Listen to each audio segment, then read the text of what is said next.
Le thème choisi ce soir, c'est populisme, réveil des peuples ou feu de paille. Populisme, c'est un phénomène assez complexe.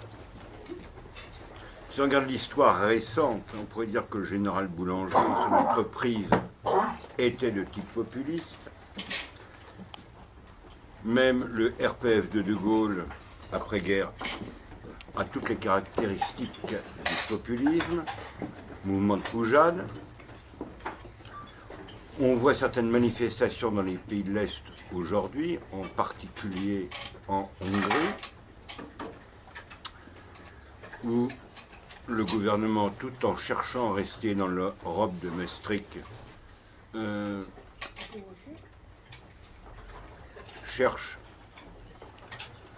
à concilier l'appartenance à l'Europe et même la monnaie unique avec un retour de l'identité et d'une certaine forme de souveraineté. Alors que la politique de Bruxelles, c'est la souveraineté partagée ou souveraineté limitée. Ce sujet sera abordé, je pense, la semaine prochaine aussi par votre ami Van Est, qui va évoquer l'identité ou la mort. Sujet très complexe. Alors il y a de nombreux livres là-dessus, plus ou moins bons, entre autres je pense à une certaine Chantal Delson, qui certainement avait été bien formée, mais elle ne fait pas honneur à ses maîtres. On voit tout à fait la position, avec des termes feutrés, de l'oligarchie régnante. Donc je disais, et je vais vous laisser la parole, que le mouvement populiste, les populistes, ce sont des mouvements très divers, que ce soit en Italie, en Autriche, en Hongrie. Ce qui manque à tous ces mouvements, pour durer, me semble-t-il, c'est une conception métapolitique et politique.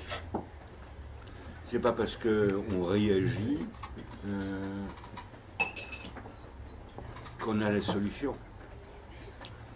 Alors certains pensent qu'on pourra corriger la démocratie liberticide ou libérale par le référendum d'initiative populaire. Maurras a très bien montré que le recours au plébiscite n'était pas une solution. À vous, cher ami. Mais merci, frère Thierry. Bonjour à tous. Merci, frère Thierry, pour cette invitation. J'avoue que j'ai hésité d'ailleurs à y répondre favorablement parce que ça fait bien des années que je ne fais plus de conférences. J'ai pris l'habitude depuis quelques années de mettre plus en valeur la pensée des autres que de mettre en valeur ma propre pensée. Néanmoins, le sujet qui me fait un petit peu penser à un sujet de grand oral de Sciences Po. Alors j'ai de la chance, j'ai fait Sciences Po, donc et j'ai eu un peu plus de 20 minutes pour préparer le sujet. Je vais devoir tenir, m'avez-vous dit, 45 minutes à peu près, c'est un peu plus long qu'un grand oral, à peine plus. Je vais essayer de développer les différents thèmes imposés, sachant que je vous ferai bénéficier déjà dans un premier temps de ce qu'est mon expérience en la matière. C'est-à-dire que, si tant est que j'ai une quelconque légitimité pour parler de ce sujet ce soir, c'est peut-être le fait que j'ai fondé en 1992, il y a 26 ans aujourd'hui, qu'est-ce que le temps passe vite, le Rassemblement pour la France, qui était un lointain hommage, au rassemblement du peuple français, et non Rassemblement pour la France, je le dis toujours, du général de Gaulle, qui fut taxé, en effet, vous avez parfaitement raison, même si le terme n'était pas à la mode, aurait pu être taxé aujourd'hui de populiste, indéniablement. Alors, essayons de revenir un petit peu en arrière. 26 ans, c'est un chiffre symbolique, s'il en est, plus d'un quart de siècle. Sur ce que fut, à l'époque, j'étais tout jeune, je sortais de Sciences Po, j'étais issu du du RPR, Rassemblement pour la République. Je m'occupais dans une section des Yvelines des jeunesses du RPR. Et puis j'ai, avec Maastricht, tout laissé tomber. Parce que j'ai considéré que Maastricht, cette atteinte à la souveraineté nationale, était pour un gaulliste totalement inacceptable. Et donc j'ai franchi le cap un peu avant les Pasqua, Villiers ou autres souverainistes qui, je dirais, sont partis dans ce combat un peu plus tard, c'est-à-dire sur le traité d'Amsterdam en général. Je pense à une personne que je visitais souvent dans cette rue même et qui habitait juste derrière, c'est-à-dire Paul-Marie Couteau, qui avait en tant que souverainiste un certain nombre de lettres de noblesse. Alain Bournazel, évidemment, qui était son secrétaire général et qui j'ai travaillé pendant des années, que j'ai eu l'honneur de servir. C'est lui d'ailleurs qui m'a fait rentrer sur Radio Courtoisie. Et donc le combat est parti de là, sur le référendum de Maastricht. Il faut que je vous dise quand même qu'à l'époque, il était question d'abord de problèmes économiques et juridiques, tout au plus. Nous n'avions absolument pas la prescience de ce qui allait arriver. C'est-à-dire qu'on ne s'interrogeait pas tant, je dirais, ni sur les problèmes d'immigration. On commençait à peine à les percevoir. Ça ne veut pas dire que le Front National ne nous avait pas déjà alertés sur le sujet. Il y avait un certain nombre de tensions, même au sein du RPR, sur le sujet. D'ailleurs, les prises de position d'hommes politiques aujourd'hui jugées centristes étaient plus radicales que celles qui sont celles du Front National aujourd'hui. Vous vous souvenez peut-être des réflexions qui ont été faites durant la campagne présidentielle à Alain Juppé, qui en a dit, finalement, le discours que vous aviez dans les années 80 en tant que secrétaire général du RPR était plus identitaire que celle du Front National d'aujourd'hui. Néanmoins, nous ne percevions pas la problématique migratoire. On percevait encore moins la problématique musulmane et islamique. Alors ça, c'est arrivé après. Qu'on ne me dise pas qu'en 92, ou même avant avec l'acte unique, on parlait de l'islam. On n'avait absolument pas perçu ce problème, qui pourtant était déjà sous-jacent. Mais en tout cas, dans les grands défenseurs de la souveraineté nationale, ce n'était absolument pas perçu. Et puis on n'avait pas du tout perçu, on commence à peine à percevoir le problème culturel. La sous-culture américaine, qui est aussi un élément qu'on n'avait pas du tout pris en compte. Il n'y avait pas, on avait d'ailleurs depuis au moins 68 et peut-être même avant, laissé les universités, laissé les gauchistes dominer l'opinion publique. Donc dans les années 90, on n'avait pas perçu ça non plus. Donc en 92, nous avons perdu le référendum. C'était la première fois quand même qu'on nous interrogeait sur le sujet européen. On ne nous a reposé la question qu'une seconde fois et pas plus. En France, il n'y a eu que 2 référendums réellement sur l'Europe. Donc celui de 92 fut perdu de peu. C'est évidemment Maastricht, à très peu de choses près. Donc je vous disais, entre 92 et 99, on a eu les traités d'Amsterdam qui étaient à nouveau un problème avant tout de souveraineté, problème de souveraineté nationale et de souveraineté, même pas de souveraineté populaire, de souveraineté nationale, et de concession à la souveraineté nationale. On parlait à ce moment-là de supranationalité, et c'était à peu près le seul combat que l'on menait. Donc les élections européennes de 99 arrivent, et créent la surprise, avec Charles Pasqua et Philippe de Villiers, qui arrivent en tête des listes de droite aux élections de 1999, aux élections européennes. Donc il y a un grand espoir à ce moment-là, dit finalement que l'essai qui n'avait pas été transformé en 92 est transformé en 99. Vous le savez, il n'en sera rien.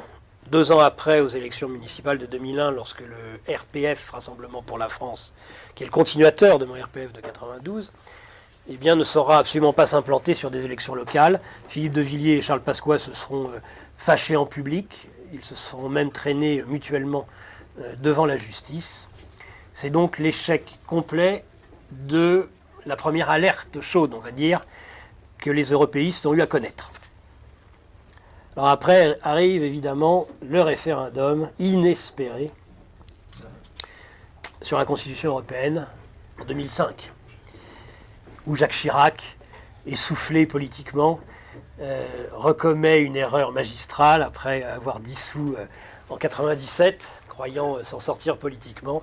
Il il escompte un second souffle et nous offre sur un plateau une victoire politique qui n'était absolument pas inespérée. Ce qui était inespéré, c'est évidemment qu'il commette l'erreur de consulter le peuple français sur la Constitution européenne. On voit à ce moment-là l'ensemble des partis politiques traditionnels, les médias dans leur ensemble, faire campagne bien sûr pour le oui, et le système sidéré en 2005 se rend compte que finalement les Français sont majoritairement et assez largement majoritairement hostiles à cette Constitution européenne et rejettent en 2005 à plus de 55% la Constitution européenne. Ce qui normalement aurait dû arrêter la Constitution européenne telle qu'elle était en train de se construire. Encore une fois, étant donné qu'il n'y avait pas d'implantation politique, de représentation de ce courant de pensée dans l'ensemble des institutions de représentation, que ce soit le Parlement ou au gouvernement, et bien 2 ans après, une élection présidentielle arrive. Il n'y a finalement aucun des grands vainqueurs de 2005 ne fait campagne sur le sujet, c'est assez sidérant. Philippe de Villiers, qui aurait pu être le grand vainqueur de l'élection de 2007, décide de ne plus faire campagne sur l'Europe. Il considère que le sujet est clos. Il va faire d'ailleurs un combat un peu précurseur sur l'islam. Enfin, il fait un score tout à fait catastrophique. Et Nicolas Sarkozy s'apprête à ce que les souverainistes taxeront de forfaiture, où il reviendra avec le traité de Lisbonne sur le nom des Français, c'est-à-dire qu'il reproduira peu ou prou tout ce qui était dans la Constitution de 2005 aux élections de 2007 en disant « Mon élection présidentielle annule les résultats d'un référendum ». Image, vous avouerez, extrêmement gaulliste, mais il dira « Mais si, le président de la République s'est élu au suffrage universel direct. Moi, j'ai dit pendant la campagne que j'allais faire un nouveau traité. Donc, ma victoire est une victoire qui, en quelque sorte, annule la volonté populaire. » Alors, depuis, évidemment, vous imaginez bien, plus rien. Non pas que la construction européenne, d'ailleurs, roule grand train et soit mirobolante, mais en tout cas, il n'y a plus aucune consultation d'aucune sorte sur ce sujet. Alors, je vous ai trouvé un article très intéressant, quoique un peu vain, qui est paru dans le Figaro il y a 2 jours, de Maxime Tandonnet, qui constate des vérités pour après arriver sur des conclusions, à mon avis, totalement vaines. Il parle du clivage entre la France du oui et la France du non qui se raidit. Il explique parfaitement quel fut ce traumatisme pour cette France d'en haut que l'échec du référendum, je le cite, sur la Constitution européenne du 29 mai 2005. Nous sommes à quelques jours de l'anniversaire des 13 ans du rejet de cette Constitution. Ce qu'observe Maxime Tandonnet, c'est assez intéressant, c'est que l'antagonisme entre le non, entre les noms et la droite, et l'antagonisme du oui, enfin entre le non et le oui, recoupe à peu près dans l'opinion qu'ont les Français aujourd'hui d'Emmanuel Macron. Ceci dit, Emmanuel Macron a cette franchise exceptionnelle de dire « Moi, je suis pour la construction européenne. Je vais relancer la construction européenne. Je veux une Europe telle qu'elle est bâtie depuis au moins les pères fondateurs. » Et donc, affichant cela, il a évidemment l'opinion que peuvent avoir les Français sur l'action du président de la République va recouper de façon très paradoxale exactement les mêmes tendances que les résultats de 2005. C'est-à-dire que ce que dit Tandonnet, c'est que 13 ans sont passés et que finalement l'état de l'opinion publique en France n'a pas changé. Vous avez toujours les mêmes clivages, ici, il explique parfaitement que ce qu'on appelle les centristes d'hier, c'est-à-dire la République en marche d'aujourd'hui, les centristes, une partie de la droite, est extrêmement favorable à Emmanuel Macron, comme elle était extrêmement favorable à la Constitution européenne. Et que le gros bataillon des non à la Constitution européenne et à Emmanuel Macron voulait trouver, évidemment, au sein du Front National et, évidemment, des troupes de Jean-Luc Mélenchon. Donc là, Tandonnet se marre Et d'ailleurs, le système complet se marre, parce que vous avez bien compris que ça ne fait pas une majorité, Marine Le Pen et Jean-Luc Mélenchon. Ce n'est pas demain la veille que vous allez retrouver ces deux ténors de la droite et de la gauche ensemble, comme on avait pu voir, par exemple, Jean-Pierre Chevènement, Philippe de Villiers, Charles Pasqua, ensemble sur Maastricht, sur un vote spécifique, sur des élections, quelles qu'elles soient, législatives, municipales, nationales. Vous ne les trouverez jamais ensemble, au contraire, ce seront toujours les pires ennemis. D'ailleurs, vous l'avez vu sur la dernière présidentielle, les affrontements les plus violents qui ont eu lieu au premier tour de l'élection présidentielle ont eu lieu entre le Front National et les troupes de Jean-Luc Mélenchon. Donc, pas de solution politique, dit-il, et pourtant, évidemment, le clivage se raidit. Finalement, ça tendrait à dire que ce qui a permis la situation actuelle, alors que ce qu'explique Tandonnet, c'est que globalement, la construction européenne a toujours été minoritaire dans ce pays, c'est qu'elle a bénéficié de deux fractures. D'abord au sein de la droite, c'est-à-dire qu'à une époque, indéniablement, UDF, RPR, Front National étaient majoritaires dans ce pays et auraient pu mener une politique alternative à la construction européenne, dans le droit fil finalement du discours de Cochin, de Jacques Chirac, mais des conflits que moi j'ai toujours considérés politiquement comme artificiels, c'est-à-dire Vichy, c'est-à-dire la guerre d'Algérie, ont créé une fracture au sein du camp des patriotes qui a interdit, qui a empêché ce rassemblement salutaire pour la souveraineté nationale et pour la sauvegarde de notre pays. Et aujourd'hui, un nouveau clivage, à mon avis, beaucoup plus...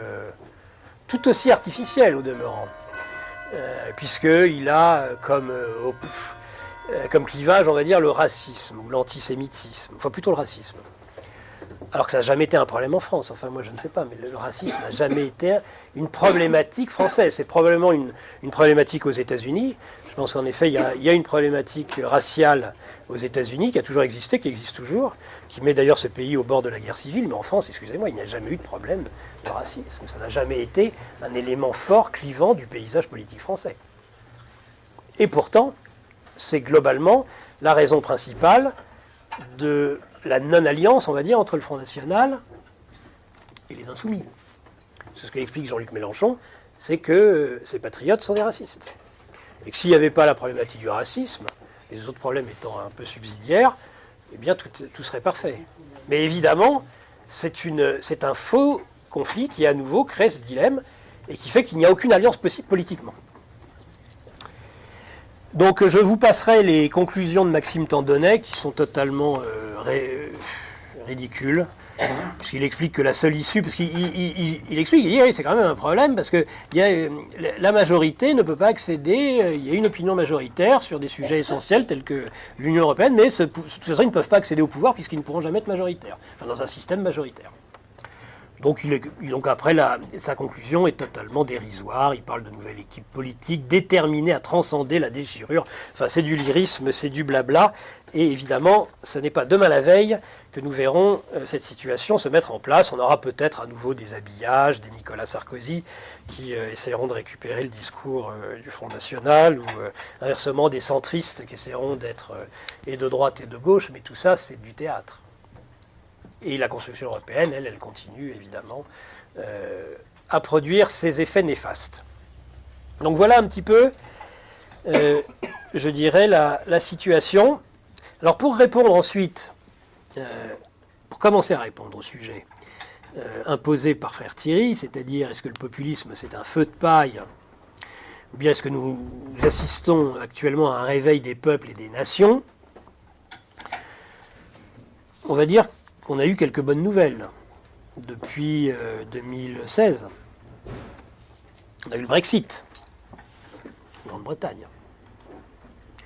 Le départ de la Grande-Bretagne, ce qui est d'ailleurs surprenant parce que je pense que le fait que la Grande-Bretagne intègre l'Union européenne a quand même modifié la philosophie générale de l'Europe. C'est-à-dire qu'on est passé d'une Europe avec des puissances qui voulaient plus ou moins quand même s'intégrer politiquement, à une Europe, je vous en parlerai tout à l'heure avec le livre de Pierre Manant, d'une Europe qui n'a de nom, qui n'est qu'en fait que l'avant-garde de la mondialisation. On n'est plus dans on veut intégrer l'Europe, on est dans le pourquoi pas intégrer l'Europe. La Grande-Bretagne, c'est et pourquoi pas. Et après, ça va être d'ailleurs et pourquoi pas, et pourquoi pas. Et aujourd'hui, et pourquoi pas la Turquie. Enfin, d'ailleurs, ça ne date pas d'aujourd'hui. Je rappelle qu'en 1999, Rassemblement pour la France et l'indépendance de l'Europe était le nom du parti de Charles Pasqua. Puisque déjà en 1999, c'est-à-dire il y a pratiquement 20 ans, on nous parlait déjà de l'intégration de la Turquie dans l'Union européenne. Donc il y a quand même eu le Brexit. Il y a eu Trump dans un premier temps. On s'est dit Trump, mais c'est formidable. Dans un premier temps seulement. Acte 1, Brexit. Acte 2, Trump. On s'est dit, il va y avoir un acte 3. C'est une pièce en 3 actes. On va avoir après la déferlante, plutôt le cyclone Trump, on va avoir le raz-de-marée marinesque. Et puis patatras, évidemment, ce n'est pas du tout comme ça que ça s'est déroulé. Et l'acte 3, c'est tout à fait l'inverse. C'est-à-dire le retour du centrisme de l'Europe béate, avec en la personne de l'élection et ô combien large au second tour. Pas au premier tour, mais au deuxième tour. Là, on n'est plus sur un 55% non et 45% pour. On est, je ne me rappelle plus, mais il a dû faire un peu plus. Il a fait 65%, quelque chose comme ça. Hein, Emmanuel Macron. Il n'est pas loin des fameux 2 Français sur 3 tant espérés par l'ex Valéry Giscard d'Estaing. Il dit, ah, mais si moi je pouvais réunir 2 Français sur 3, ben Emmanuel Macron l'a fait au deuxième tour. Donc c'était tout à fait l'inverse.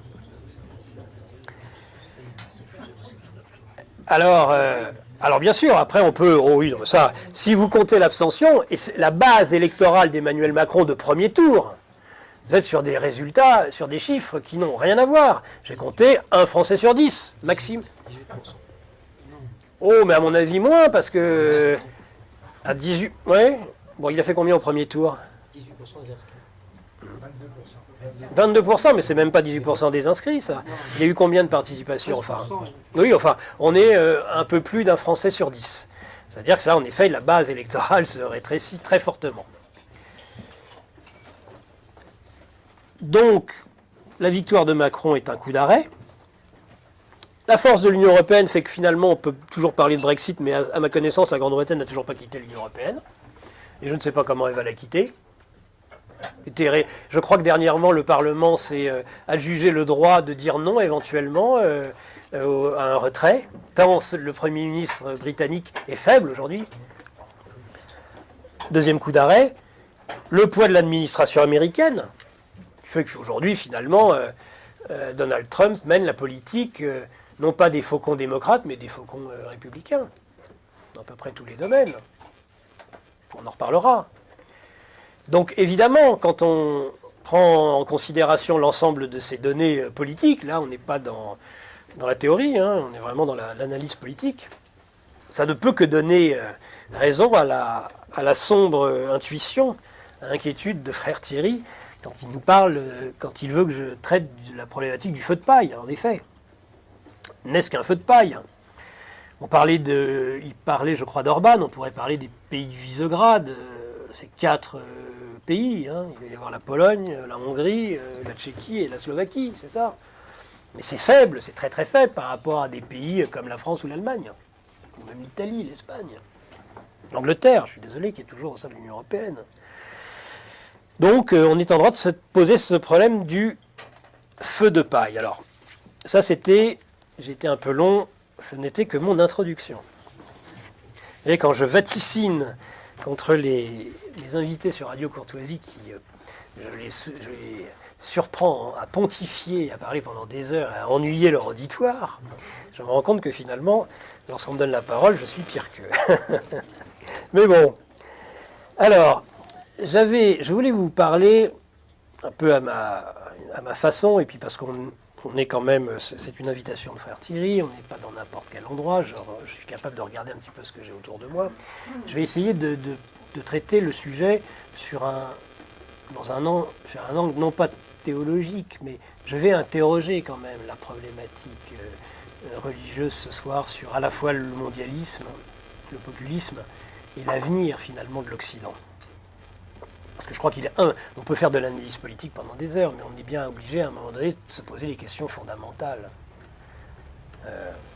Alors, sur le mondialisme, pour définir le mondialisme, parce qu'on ne peut pas parler de populisme si on ne lui pose pas son antonyme, c'est-à-dire le mondialisme, non pas la mondialisation, le mondialisme, qui est l'équivalent du populisme par rapport au peuple, par rapport à la nation. Ben moi, je dirais que celui qui a le mieux défini le mondialisme, j'ai été frappé, sidéré par ce qui a été dit, et par qui d'ailleurs l'a dit. C'est un prix Charlemagne. Alors c'est pas Macron qui a obtenu ce prix Charlemagne d'Aix-la-Chapelle, vous savez, qui est décerné à des personnalités qui se sont engagées pour l'unification européenne. Mais je vais vous parler du lauréat du prix Charlemagne Aix-la-Chapelle de 2016, qui est le pape François, qui, moi, a donné une définition de ce qu'est le mondialisme que j'ai trouvé absolument extraordinaire. Je crois qu'il revenait d'avion. Il avait été en Amérique latine.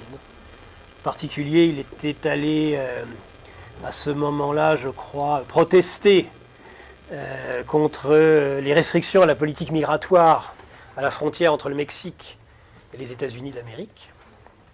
Preuve que d'ailleurs, les migrants, ils ne les aiment pas qu'en Europe, ils les aiment partout. Ils les aiment aussi en Amérique du Nord. Alors il a dit quelque chose que j'ai trouvé extraordinaire. Certains seront peut-être moins choqués parce qu'habitués à l'infaillibilité papale, mais tout de même, sur Trump. Qu'est-ce que dit le pape François en retour où il faisait des petites conférences improvisées avec une meute de journalistes dans les avions privés qu'il ramenait à Rome, au Saint-Siège. Une personne qui veut construire des murs et non des ponts n'est pas chrétienne. Et ce qu'on ne dit pas, parce que ça les médias s'en foutent un peu, mais ce que je trouve encore plus extraordinaire pour un chrétien, il rajoute, je ne sais pas si vous l'avez lu, ce n'est pas l'évangile. Ce n'est pas l'évangile que de construire des murs, donc là en l'occurrence un mur à la frontière entre le Mexique et les États-Unis, ce n'est pas chrétien. Bon, moi je dirais que là il y a tout du mondialisme, à la fois de l'orgueil, d'infaillibilité, au culte des fausses évidences. D'abord, il y a une foi totalitaire, je pense, qui s'arroge le droit de contester la foi d'autrui. Je faisais dernièrement une émission sur Charles Maurras. Charles Maurras, Pie XI, a mis à l'index 4 livres. Mais il n'a pas mis à l'index Charles Maurras, enfin je ne crois pas. Là, on est sur des problématiques liées, qui sont littéralement celles de l'Inquisition, c'est-à-dire ces péchés mortels, quelque part. Si vous n'êtes plus chrétien, si vous ne construisez pas des ponts plutôt que des murs. Donc il y a vraiment une radicalité chez ce pape, dont d'ailleurs il ne faut pas se... Je conseille le bouquin d'André sur la politique des papes. Non, pas André, d'Andrieux, pardon. Excusez-moi, d'Andrieux. Que j'ai reçu, et qui explique que d'ailleurs le pape François n'est pas le premier à développer ce genre de théorie, et que Benoît XVI, qui est pourtant porté au nu par certains dans nos milieux, a eu, c'est vrai, sur l'islam, sur Ratisbonne, des propos salutaires, mais sur les phénomènes migratoires, Benoît XVI n'était pas très différent, et Jean-Paul II encore moins, que le pape François. Donc c'est quand même pas en plus quelque chose de nouveau. Il ne s'agit pas de faire du pape François le bouc émissaire. C'est quelque chose qui existe depuis un certain temps dans l'Église, peut-être depuis beaucoup plus longtemps qu'on l'imagine. Donc, après les fausses évidences, parce que moi je me suis interrogé sur les mots qui étaient employés. Ça paraît tellement évident que quelqu'un, parce que derrière les ponts évidemment vous avez la paix, et puis derrière les murs vous avez la guerre. En tout cas c'est le message subliminal. Ben moi déjà je ne suis pas persuadé du tout, pour tout vous dire, que faire un pont, et les bâtisseurs de ponts, ce soit nécessairement des personnes de paix. D'ailleurs, même, je pense que c'est l'inverse. Je pense que d'ailleurs, quand on fait des ponts, à l'origine, c'est pas du tout pour faire la paix. Ce fut après un certain temps, peut-être pour commercer, mais au début, c'est plutôt pour aller chercher des noises à son voisin, On fait des ponts pour aller lui faire la guerre. C'est pas du tout l'instrument de paix. D'ailleurs, dans la mythologie, vous avez une reine qui est la reine légendaire de Babylone, qui est la reine Simiramis, et c'est elle qui aurait construit le premier pont. Et c'est quelqu'un qui a passé sa vie à faire la guerre. Donc on sait pourquoi elle faisait des ponts. Pas du tout pour établir la paix. Je mets en particulier un livre à votre attention, qui en plus vient de quelqu'un dont je ne partage pas loin sans faute toutes les idées, c'est Régis Debray, qui a fait, je trouve, un excellent petit bouquin qui s'appelle Éloge des frontières. Éloge des frontières de Régis Debray. Ça, ce livre, je le trouve, est remarquable. Il explique que le mur marque une frontière entre le profane et le sacré. Que le mur, c'est ce qui monte. Alors, entre le profane et le sacré, ou entre deux univers, entre l'univers, je dirais, de la vie et puis l'univers de la mort. Vous avez remarqué, comme d'ailleurs, au Carrefour, lorsqu'il y avait des apparitions, les chrétiens, qu'est-ce qu'ils faisaient? Ils disaient, oh là là, des apparitions, on va mettre un calvaire, on fait monter quelque chose. Donc ce mur, il est même pas, on peut même pas dire qu'il est fait de façon belliqueuse, pour affronter un ennemi qui est à l'extérieur. Déjà, éventuellement, il est plutôt fait pour se défendre que pour attaquer. Ça paraît évident. Et il est là pour marquer quelque chose qui aurait dû interroger le pape François, c'est-à-dire la frontière entre le profane et le sacré. Donc je ne vois pas ce qu'il y a de pas chrétien à faire des murs. Ce serait même plutôt l'inverse. Et il devrait le penser, lui, à l'abri de ces hauts murs au Vatican. Que les murs, c'est pas du tout une idéologie de guerre.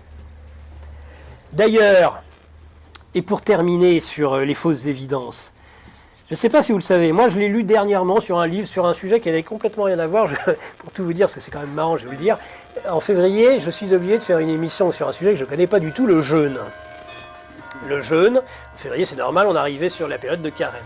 Et je lis un petit bouquin d'un philosophe allemand sur le jeûne, et alors il le termine de façon très drôlatique sur... je ne me rappelle plus pourquoi il en vient là, d'ailleurs c'est assez amusant, mais il finit en parlant du monde, et il cherche le monde mondialisme, il cherche la racine, il nous explique la racine du mot monde.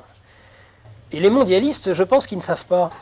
Mais vous savez, quand on est totalement aveuglé, et que l'on croit que l'on peut tricher avec les mots vous font souvent des farces extraordinaires. Ils manquent totalement d'humour, tous ces gens-là. Et bien moi, je vais vous dire, le monde, je ne savais pas du tout quelle était sa racine. Mais en tout cas, sa racine, c'est pas du tout la paix, c'est l'inverse. On entend souvent parler, dit cet auteur, de fin du monde. Il est curieux de constater que personne ne parle de la fin de la Terre. Une explication vient des langues germaniques. World, en anglais. Ça, si j'étais sur Radio Courtoisie, je ne pourrais pas le dire, ou je devrais mettre 1 euro dans le cochonnet. Comme Wereld en néerlandais vient de Warhol et veut dire l'âge des guerres. Donc le monde, à l'origine, c'est l'âge des guerres. Et j'ai envie de dire que le mondialisme, ce sont les métastases de ce cancer, en effet, qui est la guerre, indéniablement. Parce que je ne crois pas qu'être pour les nations, c'est être et revendiquer le droit à la guerre et le plaisir de faire la guerre. C'est absolument pas ça.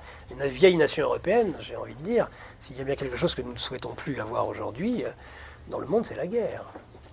Par tous les moyens, on aimerait pouvoir l'éviter. Donc le mondialisme, et on le voit bien, c'est la guerre partout. Il n'y a jamais eu autant de guerres dans le monde. Et l'État qui est le vecteur les États, on va dire anglo-saxons, en tout cas les États-Unis, qui est le vecteur de ce mondialisme, fait la guerre à peu près partout dans le monde. Et c'est d'ailleurs la première puissance guerrière au monde, et de très loin, sans commune mesure avec aucune autre puissance. Donc on constate que finalement, ça sera ma conclusion sur la première partie, sur qu'est-ce que le mondialisme. Eh bien le mondialisme, c'est tout à fait l'inverse de la paix, c'est la guerre qui se généralise comme un cancer qui, plein de métastases, touche le corps tout entier. C'est évident, mais on pense évidemment toujours l'inverse. Alors après, comment définir le populisme, cher frère Thierry? Je vais être assez d'accord avec vous, le populisme, c'est la démocratie en tant que telle. C'est la démocratie. Démocratie, c'est le pouvoir, déjà en réinterrogeant les mots, c'est le pouvoir au peuple, c'est le pouvoir du peuple. On peut revenir sur la formule d'Abraham Lincoln, si c'est nécessaire. Alors, est-ce que c'est la démocratie le problème? Venons de bons démocrates.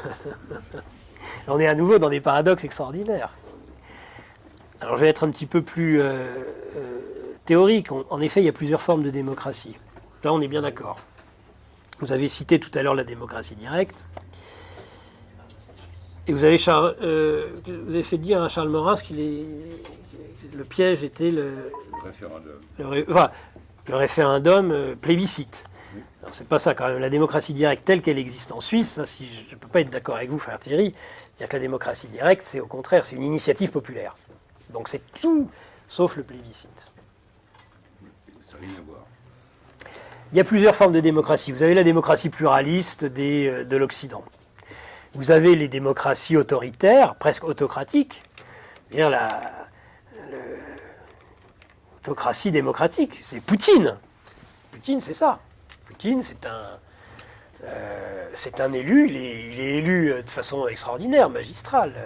Et on ne peut pas parler d'élections telles qu'elles existaient dans les démocraties populaires à l'époque de l'Union soviétique et des années derrière le rideau de fer. Il a été élu des plus démocratiquement qui soit, Vladimir Poutine. Et avec quel score? Là, on n'est plus sur 2 Français sur 3. On est sur 3 Russes sur 4. Et ce, dès le premier tour, lui, par contre, là. On n'est pas sur une base électorale d'à peu près 1 Français sur 10. Avec un taux de participation qu'on attendait très faible, qui finalement est raisonnablement positif. Et pas mauvais. En tout cas, c'est quelqu'un... Et ça, ça n'a rien à voir avec les élections à l'Ouest, qui est réélu bien mieux qu'il n'avait été élu la fois précédente. C'est tout à fait remarquable. Alors, est-ce que la démocratie... Alors non, je n'ai pas terminé. Je parlais de la démocratie directe, autocratique, pluraliste. Vous avez... J'avais oublié, évidemment, de Jean-Luc Mélenchon, la démocratie révolutionnaire, parachevée sur le plan révolutionnaire. C'est ce que nous explique Mélenchon. C'est-à-dire que si on était vraiment dans un régime démocratique, il n'y aurait plus de problème. Mais on sait bien que cette démocratie, c'est la tyrannie. C'est le totalitarisme. Donc on va lui faire son sort rapidement à cette forme de démocratie. Ce que je crois comprendre dans ceux qui considèrent que le populisme... et pourtant au sein même de notre famille politique est voué à l'échec, ce sont tous les milieux, on va dire, contre-révolutionnaires. Et j'ai même envie de dire pratiquement jusqu'à Tocqueville, qui n'était pas pourtant, à proprement parler, un contre-révolutionnaire. C'est-à-dire que la démocratie induit de toute façon des clivages. Il y aurait en quelque sorte une guerre civile permanente avec la démocratie, puisque la démocratie, ce serait toujours un clivage. Alors que l'intérêt public, ce n'est pas un clivage. Bon, ça, c'est toute la pensée de Charles Maurras, et vous avez déjà eu, j'imagine, d'excellents auteurs pour vous parler de la pensée de Charles Maurras, n'est-ce pas, cher frère Thierry? Et donc, je ne reviendrai pas sur ce sujet aujourd'hui, même si j'avoue qu'au moins, en tout cas, la démocratie, pour parler comme Michel Vinocq, provoque des fièvres hexagonales, ça, on est bien d'accord. Donc le frère Thierry a parlé de Boulanger, mais c'est-à-dire qu'il y a eu le 6 février 1934, vous avez eu en effet le poujadisme, vous avez eu une série de fièvres hexagonales, sauf que quand on a pensé à ça, et je me souviens très bien à l'époque, étudiant, on nous opposait Vinocq en disant mais tout ça c'est pas grave, c'était le Front National au début des années 80, je disais c'est une petite fièvre hexagonale, sauf que là ça fait quand même plus de 25 ans que ça dure. Et que là, il n'y a pas fièvre hexagonale, il y a autre chose. D'ailleurs, je voulais revenir sur ce que disait Tandonnet. Je suis très surpris qu'il y ait une stabilité, en effet, de l'opinion publique depuis 2005 ou depuis 1992. Parce que la France, sociologique, électorale, a beaucoup changé depuis le milieu des années 80 jusqu'à aujourd'hui. Donc dire que c'est neutre et finalement il y a une rigidité entre la France du non et la France du oui, c'est quand même oublier qu'il y a de l'eau qui a coulé sous les ponts pendant 30 ans. Et que la problématique telle qu'on la connaissait dans les années 80, il n'y avait pas nécessairement que de la cécité, à ne pas vouloir envisager le problème migratoire, Parce qu'on n'était pas confronté dans les années 80 à ce problème aujourd'hui. C'est-à-dire que pendant ces 30 années où les mêmes ont été au pouvoir, il y a eu des dégâts considérables. Et qu'on n'est plus du tout dans la même situation. Et que c'est en effet très surprenant de voir qu'il existe encore à peu près un équilibre. D'ailleurs, quand on dit que 80% de l'électorat de Mélenchon est contre l'Union européenne, ou la construction européenne, et contre Macron en tout cas, mettez-le quand même en corrélation avec le fait que Jean-Luc Mélenchon a récupéré l'électorat captif dont avait su en 2012 s'emparer François Hollande, qui est le vote musulman. En 2012, François Hollande doit son élection, ou en tout cas pas loin de son élection, au fait que 90% au second tour du vote dit musulman a voté pour François Hollande. Avec les manifestations de liesse, d'ailleurs, le soir de son élection sur les Champs-Élysées. Les touristes s'en souviennent encore.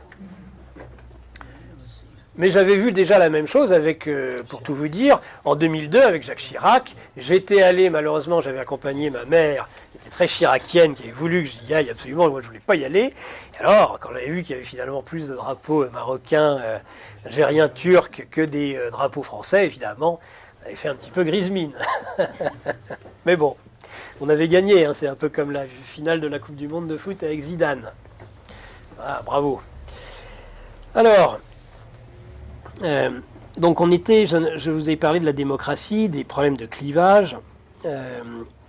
Ce que je pense est le plus intéressant dans la pensée contre-révolutionnaire sur la démocratie, quant aux freins justement au populisme, c'est le fait qu'ils avaient compris il y a extrêmement longtemps, chose que nous subissons aujourd'hui de plein fouet, c'est-à-dire que la démocratie nécessite un contrôle de la société par les masses médias, mais un contrôle extrêmement puissant. Ça, des gens comme Charles Maurras y avaient pensé. Et même avant, bien avant, ils avaient perçu l'importance des masses médias et que de toute façon, la seule façon d'éviter, ou en tout cas de retarder les conflits et les guerres civiles au sein des sociétés, était d'avoir des masses médias extrêmement puissantes qui structuraient l'opinion publique. C'est la seule façon qu'avait la démocratie, dite pluraliste, de se maintenir. Et c'est exactement ce à quoi nous assistons aujourd'hui. Ça, je n'en dirai pas plus, parce que je pense que tout a été dit sur cette pensée contre-révolutionnaire. Tout gaulliste que je suis, je m'incline aujourd'hui, j'ai bien conscience que je n'avais pas perçu cela et que c'est pourtant une évidence. Que dire sur le peuple? Alors vous avez je dirais, celui qui nous a mis la puce à l'oreille pour nous dire finalement le peuple n'est pas quelque chose alors, si important que ça, c'est Pierre Rosanvallon dans son ouvrage sur le peuple introuvable. Pierre Rosanvallon, qui est pourtant une personnalité bien pensante, s'il en est, nous explique que les Français, les individus aujourd'hui, en ont marre de toutes ces abstractions que serait le peuple. Il écrit « Les individus ne sont plus capables de s'appréhender comme membres d'une société. Leur inscription dans une totalité lisible et visible est devenue pour eux impossible. » Donc, au sein même, je dirais, des personnalités politiquement correctes, ou des penseurs politiquement corrects, il y a cette remise en cause des abstractions de la démocratie. C'est très amusant parce que ceux qui dénonçaient l'abstraction démocratique, c'était justement des mouvements contre-révolutionnaires pendant très longtemps. C'est très amusant de voir ça. Alors, vous avez 2 siècles. Je vous ai retrouvé un article que j'ai trouvé extraordinaire, publié, je veux dire, dans une des mecs du politiquement correct, c'est-à-dire Huffington Post. J'ai regardé quand il a fallu travailler ce sujet. Le titre en dit long, « L'absolue souveraineté du peuple, un mirage pour la démocratie ». Et alors, la personne qui ne mérite même pas d'être citée, l'auteur qui ne mérite vraiment pas d'être cité, développe une théorie. Alors, il explique, en effet, il parle comme vous de démocratie directe, de choses comme ça. Alors, il revient sur la démocratie directe en disant c'est très inquiétant la démocratie directe. La preuve, le référendum sur les minarets en Suisse. Alors, l'initiative proposant d'interdire la construction des minarets, ça, il est comme le pape François, cet auteur, il est confondant de naïveté et de certitude. Il dit était anticonstitutionnel et violait plusieurs conventions internationales ratifiées par ce pays. Extraordinaire. Dire, il n'avait pas le temps. Aujourd'hui, vous avez votre réponse, hein, quand il y a un certain nombre de personnes qui disent mais pourquoi on n'a jamais été consulté par référendum sur les phénomènes migratoires, sur l'immigration. Eh ben, elle a raison, c'est que tout simplement, ça contreviendrait à des conventions internationales, je suppose. Il le dit. C'est anticonstitutionnel. D'ailleurs, je pense qu'un référendum sur l'immigration, demain, proposé par un fou, un illuminé, serait considéré comme anticonstitutionnel. Circuler, il n'y a rien à voir. Alors, il dit à la fin, bon, après avoir évidemment dit « Ah, mais on voit bien à qui profiterait, ça c'est extraordinaire, on voit bien à qui profiterait cette démocratie souveraine de démocratie directe. » Hein, il dirait les thèmes, après on ne parlerait plus que de politique européenne, d'établissement des priorités entre sécurité et liberté publique, l'immigration et l'asile, le multiculturalisme et la laïcité. Mais il ne se trompe pas, ça serait en effet tous les sujets qui seraient mis, sur lesquels nous pourrions tous voter. Tous ces sujets, j'y souscris absolument, qui nécessitent au minimum des référendums, en tout cas une remise en cause. Multiculturalisme, laïcité, problème de sécurité, problème d'immigration, problème d'asile, problème de politique européenne. C'est évidemment là-dessus sur lequel, je crois, tous les Français aimeraient pouvoir être consultés. Eh bien justement, il ne faut pas qu'on puisse les consulter là-dessus. Et alors il finit, c'est extraordinaire, je vais vous le lire parce que c'est un monument d'anthologie. Méditons l'exemple suisse. Le résultat de chaque scrutin y est devenu le reflet dans lequel un peuple parachevé admire l'absolue souveraineté qu'il exerce sur lui-même. Prise dans ce jeu de miroir, la collectivité politique ne s'émancipe pas, elle se replie sur elle-même dans l'espoir illusoire de maîtriser son destin. Comment éviter de s'enfermer dans ce narcissisme mortifère? C'est narcissisme mortifère, sans pour autant renoncer à la souveraineté populaire. Ah quand même, il ne faut pas renoncer à la souveraineté populaire, on est content de le savoir. La formule de Lincoln est féconde, à condition d'admettre que loin de résoudre tous les problèmes, elle nous confonde sans cesse à la question démocratique. C'est beau. Ça, c'est le questionnement. Hein. C'est un petit peu comme Macron quand il était au Bernardin. Il disait, l'Église, vous m'intéressez dans votre questionnement. Hein. Pas de nous donner des certitudes, juste que vous avez le droit de poser des questions. C'est bien, c'est le rétablissement du lien entre l'Église et l'État.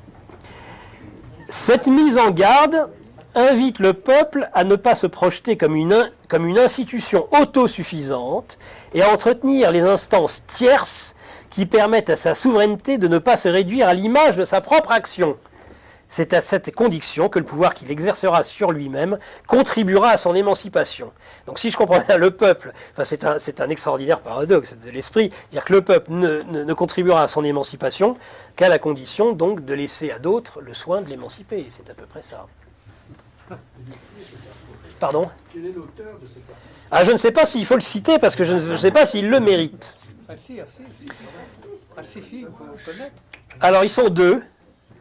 Vous allez rire. Le premier s'appelle Smaïn Lacher et le deuxième, Cédric Terzi. Voilà. Ça, j'ai trouvé vraiment que ça méritait qu'on le partage. On va parler, à mon avis, maintenant, si on en a le temps, d'un ouvrage qui, lui, je trouve extraordinairement profond, qui est La raison des nations de Pierre Manant, qui d'ailleurs montre une évolution, il le reconnaît lui-même, de sa pensée. Quel est le paradoxe qu'évoque Pierre Manant? Il dit que la perte de la forme politique, c'est-à-dire la nation, qui conditionne la démocratie, là on est à nouveau sur quelque chose de sérieux, eh bien cette perte de la forme donc, conditionne la démocratie, alors qu'en même temps la démocratie a atteint un plein degré d'évidence, et définit un petit peu la situation dans laquelle nous sommes aujourd'hui. C'est-à-dire, d'abord, ce que reconnaît Pierre Manant, c'est que la nation est le cadre exclusif au sein duquel l'individu, comme citoyen, acquiert sa pleine humanité. Ça me paraît absolument essentiel. En même temps, ce qu'il reconnaît, c'est qu'aujourd'hui, la démocratie a atteint, je dirais, un plein degré d'évidence. Plus personne, au moins depuis les totalitarismes du XXe siècle, ne le remet en question. Ou ces pensées, là je crois, frères et sœurs, sont extrêmement minoritaires. Donc, ce qui est la problématique principale, c'est comment finalement la démocratie en viendrait à saper, d'après Pierre Manant, ses fondements, son fondement essentiel, c'est-à-dire la nation. Ce que note Pierre Manant, c'est que finalement le mondialisme est une sorte de principe universel, et que c'est un raisonnement de type théocratique.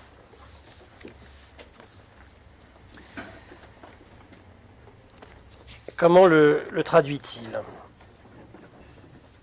Alors, la destitution du pouvoir politique et du point de vue politique tient en effet au fait que l'action humaine n'a plus de sens et de légitimité que si elle peut être subsumée sous une règle universelle de droit. Donc, évidemment, c'est Kant. Ou sous un principe éthique universel, que si elle peut être décrite comme une application particulière des droits universels de l'être humain. Il dit que cet universalisme menace très paradoxalement la démocratie, car il s'apparente à un raisonnement théocratique.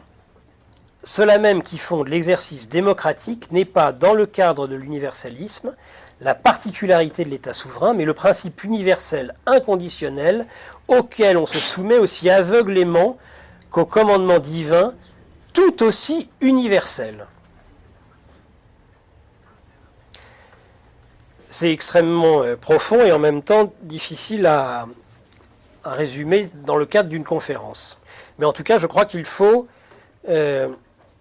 absolument avoir à l'esprit, même si ce n'est pas le premier, Chesterton en avait parlé bien avant, de ce qu'il y a de théocratique, peut-être une théocratie sans Dieu, j'en sais rien, mais dans le discours mondialiste. Il y a un aveuglement, j'ai presque envie de dire, mais c'est là qu'il est sans Dieu et c'est ça que c'est inquiétant. Il me fait penser ce mondialisme un petit peu à l'image d'Abraham qui reçoit cet ordre, qui paraît insensé, de sacrifier son fils, son unique. Va pour aller le sacrifier sur une montagne. Évidemment, il y aura la main de l'ange pour le sauver in extremis. Et là, je pense qu'avec le mondialisme, qui est une même folie théocratique, aujourd'hui, on parle beaucoup de suicide, mais c'est du fait que finalement la démocratie, en acceptant finalement tout à fait l'inverse, est en train de se suicider, comme je disais, comme dans l'Ancien Testament, Abraham va pour le sacrifice de son fils. Ce qui est peut-être inquiétant, c'est que cette théocratie sans Dieu fait que ce sacrifice, il pourrait bien aller jusqu'au bout, c'est-à-dire au sacrifice de la nation, au sacrifice du support même de ce qu'était la démocratie. Et ça, je crois qu'il faut absolument méditer là-dessus. C'est-à-dire que c'est peut-être une théocratie, ce discours mondialiste, universaliste, mais parce qu'il est sans Dieu, au dernier moment, il risque de ne pas y avoir de sauvetage. Je le trouve plein d'actualité, ce livre de Manant, parce qu'il parle de sujets très intéressants, tels que la peine de mort aux États-Unis, Israël, peuple qu'il juge à la fois peuple et souverain, ce qui est une aberration aujourd'hui, en effet, pour l'Union européenne. D'ailleurs, on peut remarquer combien l'Union européenne est actuellement particulièrement hostile à ce qui est en train de se dérouler au Moyen-Orient.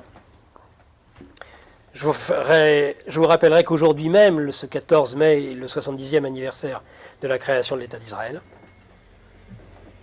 Il y a énormément de dates qui s'entrechoquent.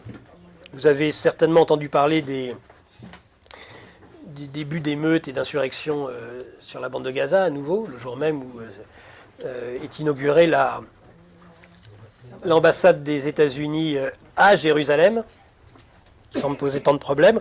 Très honnêtement, encore une fois, je pense qu'on fait de Trump, plus ou moins, en tout cas au début, le bouc émissaire, et que je pense que de toute façon, ce 70e anniversaire de la création de l'État d'Israël était attendu, et qu'il devait s'y passer quelque chose. Ils appellent ça la marche du retour.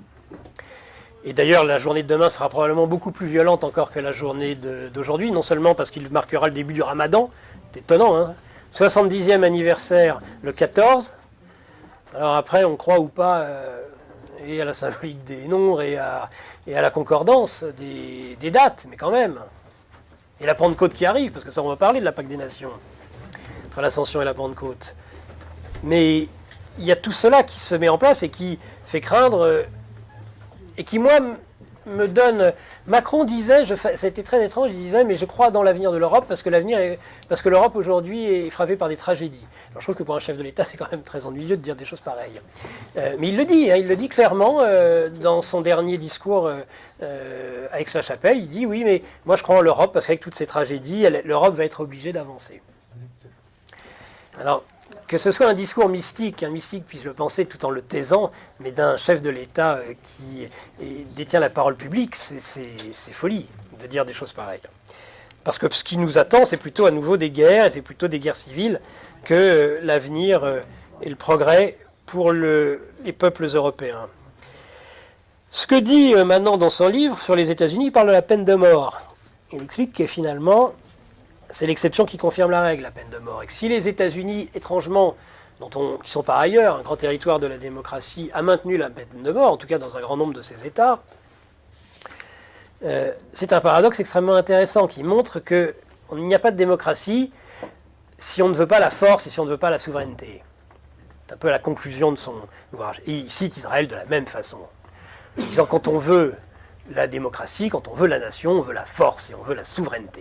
Et quand on ne veut plus la force et qu'on ne veut plus la souveraineté, on n'a plus la démocratie et on n'a plus de nation. Ça, j'ai trouvé ça extrêmement important et d'actualité. Néanmoins, j'en suis resté sur ma faim, et puisqu'il faut bien conclure, dans ma conclusion, je reviendrai sur des thématiques qui, elles, vont être, franchement, pour le coup, religieuses. Et ça, je peux me le permettre, parce que justement, moi, je ne suis pas chef de l'État, et je peux tenir des propos, en plus, qui n'ont rien à voir avec la laïcité.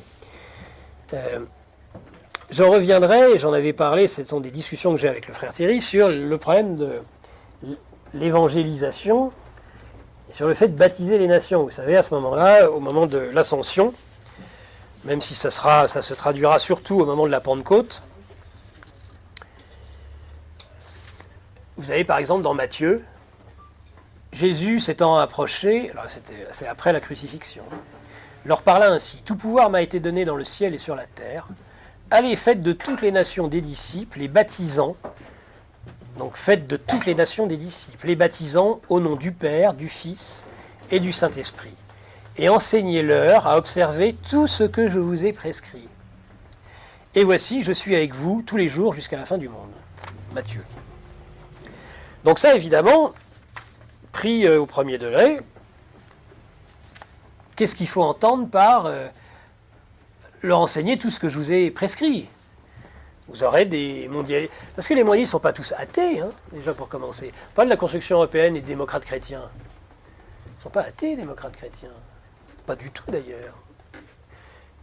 Et ils prônent une Europe qui ensuite se généralise dans le monde. Parce qu'ils ont une vision, je dirais, peut-être au premier degré, mais en tout cas une vision de l'Évangile en disant, bien, l'Évangile, en effet, prôner l'Évangile aux nations, c'est en faire des agneaux de ces nations. Bon. C'est à prendre en compte. Bien évidemment, on ne va pas arriver à cette conclusion, ça je vous rassure tout de suite. Quand on parle de Pâques des Nations, quand on parle de moments essentiels actuellement pour les nations, parce que je pense qu'on est vraiment à un carrefour là. Moi, j'en reviens toujours à la sortie d'Égypte, qui est une sortie de l'esclavage, qui donne d'ailleurs la naissance d'une nation. On va parler après de Jacob et de la lutte avec l'ange, mais la sortie d'Égypte, c'est une sortie de l'esclavage. Et c'est vraiment une sortie du mondialisme, en tant qu'il produit de l'esclavage. En tant que Heidegger parlait du Gestell, c'est-à-dire l'arraisonnement utilitaire. L'utilitarisme, entre autres, économique.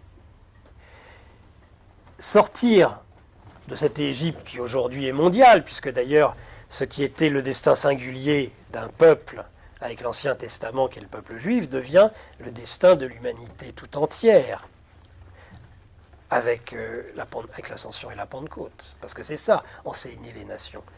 C'est-à-dire que l'Égypte, c'est le monde entier, en quelque sorte. Sortir de ce mondialisme, pour moi, ce n'est pas un réveil des nations, c'est un éveil des nations. Et on va revenir dessus. Ça, c'est des éléments vraiment de méditation sur lesquels je n'approfondirai pas, et je crois que d'autres personnes pourraient dire les choses mieux que moi et avec plus de compétences. Je vous donne mes quelques intuitions pour terminer cette conférence. En troisième point, je parlerai de la nécessité de, si tant est que les nations doivent non pas se fondre dans un ensemble unique, mais changer, c'est peut-être en matière de rapport de force. Je pense que la nation doit cesser d'être dans un rapport de force entre les nations pour avoir, et ça c'est vrai que ça contrevient complètement au principe de laïcité, un rapport à Dieu. Chaque nation d'ailleurs. Et je pense qu'il faut aujourd'hui revenir sur l'opposition ami-ennemi. Je sais que beaucoup de ma famille politique entretiennent encore cet espoir de revenir, mais moi je n'y crois pas, à la pensée d'un Schmitt, d'un Clausewitz, d'un Julien Freund, qui donne l'impression qu'il faut un clivage ami-ennemi. En tout cas, tout ça, là pour le coup, j'ai envie de dire, c'est quand même pas très chrétien. Surtout l'ennemi. Donc, penser le rapport de force, je crois qu'aujourd'hui, il doit y avoir, je crois énormément dans les nouveaux mouvements de type identitaire. Vous voyez que c'est pas très politiquement correct, loin s'en faut. Dans le rapport à la culture, dans le rapport à l'identité. Je pense qu'une nation doit se définir par rapport à ça. La France n'a plus à se définir par rapport à l'Allemagne, par rapport à la Grande-Bretagne. Elle doit se définir par rapport à elle-même aujourd'hui, je pense. C'est ça que je dirais être la fin d'un certain rapport de force. À la verticale, verticaliser les nations et ne plus être seulement dans un conflit et dans une identité horizontale. On est à quelques centaines de mètres de Saint-Sulpice. Et vous savez, ce fameux tableau de Delacroix, la lutte avec l'ange, qui m'a toujours fasciné. Où Jacob va devenir Israël, d'ailleurs, à ce moment-là. Une nation. Il change de nom. Il arrive au nom, d'ailleurs. Eh bien, il lutte non pas contre, il lutte avec. Il lutte contre quoi? Il lutte contre ses peurs, Jacob. Il a quand même volé le droit d'aînesse à Ésaü, son frère. Et son frère revient vers lui, il va être obligé d'être confronté à nouveau à son frère, donc il a peur de mourir déjà. Comme d'ailleurs nos sociétés, et comme chacun d'entre nous, avons peur de mourir. Jacob doit lutter toute la nuit contre ce monstre, contre toutes ses peurs. Et finalement, il vainc cet ange, qui n'est pas l'ennemi, qui est l'adversaire. Il resitue, je dirais, ontologiquement l'adversaire. Et au miracle, le lendemain, Ésaü arrive et il ne le tue pas, il l'embrasse. J'ai envie de dire que c'est une merveilleuse parabole, et faut les avoir, ces paraboles. Quand on voit ce qui s'est passé à l'opéra samedi, c'est tout à fait l'inverse qui s'est passé à l'opéra samedi. C'est-à-dire quelqu'un qui se jette avec son couteau contre un passant et qui le tue, avec un couteau et qui le tue. C'est un Ésaü qui va tuer son frère Jacob. Ça, c'est indéniable. D'ailleurs, juste avant de terminer, et pour vous donner un cas concret de désinformation, je vous parlais des masses médias. J'ai fait mercredi une émission sur Courtoisie que je vous conseille en particulier en replay sur Internet, sur l'islam et la Russie. Je ne sais pas si vous avez écouté un petit peu les informations par rapport à ce qui a été dit. Donc il est bien sûr complètement éludé le fait que le terroriste islamiste était français, naturalisé, et fiché S, et alors on apprend qu'il est tchétchène. Alors c'est la dernière en date. Et d'ailleurs, moi j'ai un de mes fils qui me dit, mais je sais maintenant, on me l'a dit, finalement, l'islamisme, tout ça, ça vient de Tchétchénie à l'origine. Mais c'est bien sûr, ils ont réussi, parce qu'on croit, parce qu'entre nous, entre personnes qui sachons, évidemment,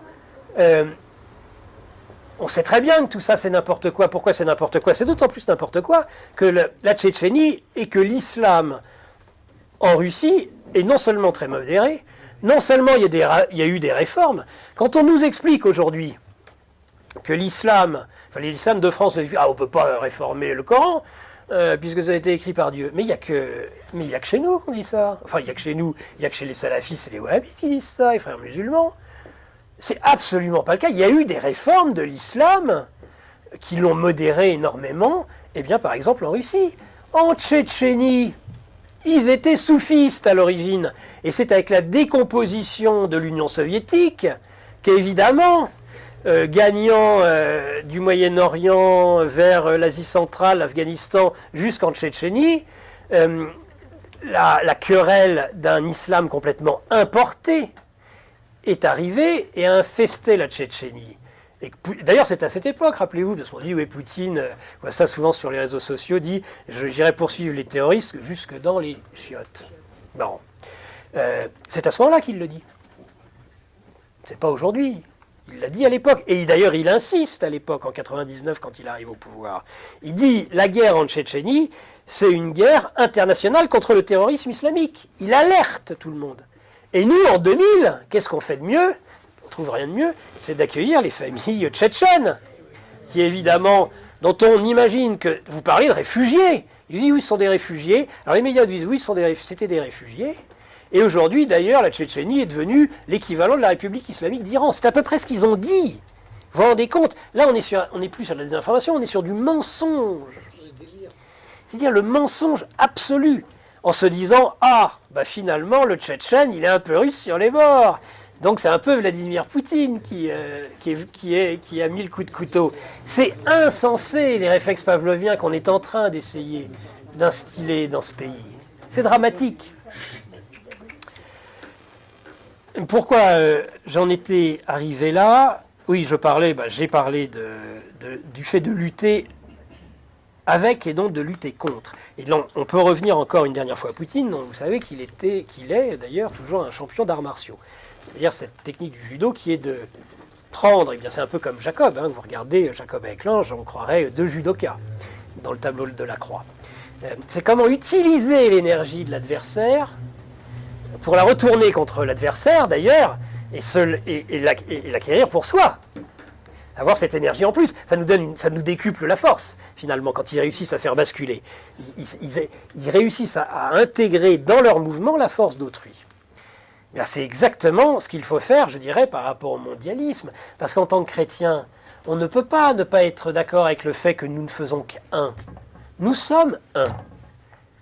Ça, moi, en tant que chrétien, je ne vous cache pas, en 92, quand j'ai fondé le RPF, j'étais d'ailleurs totalement athée, ce qui n'est plus le cas aujourd'hui, et je pensais en effet que de toute façon tout ça c'était n'importe quoi, et qu'il y aurait un réveil des nations, et qu'on en reviendrait exactement à ce que nous avions connu auparavant. C'est aujourd'hui ce que je ne crois plus du tout. Donc je pense qu'il faut resituer le mondialisme, même pas dans la mondialisation, puisque c'est même pas le monde, mais dans cette espèce ce message évangélique, nous faisons qu'un. Mais faire un, et ça va être vraiment ma conclusion finale, ne signifie nullement être dans l'uniformité. Et je citerai, pour terminer, la Genèse. Vous connaissez tous la formule « croissez et multipliez », qui est la parole de l'Éternel au bout du 6e jour, au début du 7e jour. Tout va bien encore, le serpent n'est pas passé par là. Croissez et multipliez. Aujourd'hui, on le voit bien, notre monde multiplie. Mais il ne croit pas. Il ne croit pas au niveau de conscience, il ne fructifie pas, au sens que cela porte ses fruits. Il multiplie en matière de démographie. Et d'ailleurs, c'est parce qu'il multiplie sans croître que demain nous allons être submergés. Si nous continuons ainsi, dans le mondialisme, dans la création de toujours de plus d'objets de jouissance, de plus d'objets de possession. Et c'est ça, l'esclavage, au demeurant. Il multiplie sans croître. Croître, c'est donc la priorité numéro 1, c'est-à-dire élever le niveau de conscience, fructifier. Mais croissez et multiplier, qu'est-ce que ça veut dire, ce discours fondamental ? C'est que l'un est multiple. Ça, c'est vraiment une évidence. C'est-à-dire que il y a cette... Et ça, un homme d'église le dirait certainement mieux que moi, mais les nations sont tout sauf un adversaire de l'un. C'est au contraire cette formidable diversité qu'a voulu Dieu, je crois, indéniablement. Toutes ces nations, c'est justement autant de représentations de l'un, différentes. Donc ça, c'est un discours. Je ne sais pas si j'ai répondu, frère Thierry, par rapport au feu de paille. Je ne sais pas si j'ai mis des grosses bûches. Qui, en tout cas, si c'est pour uniquement qu'on me dise ça sent le fagot, j'aurais envie de dire que tant pis, j'aurais fabriqué mon propre bûcher, qui est un bûcher des vanités toujours. Et cela, je pense que ces vaniteux, il faut les mettre au bûcher. Il faut mettre au bûcher nos vanités. Voilà, c'est le mot de la fin. J'espère, j'ai essayé de vous expliquer un petit peu quelle avait été ma trajectoire, qui est complètement différente aujourd'hui de ce qu'elle fut à l'époque. Plus de 25 ans sont passés.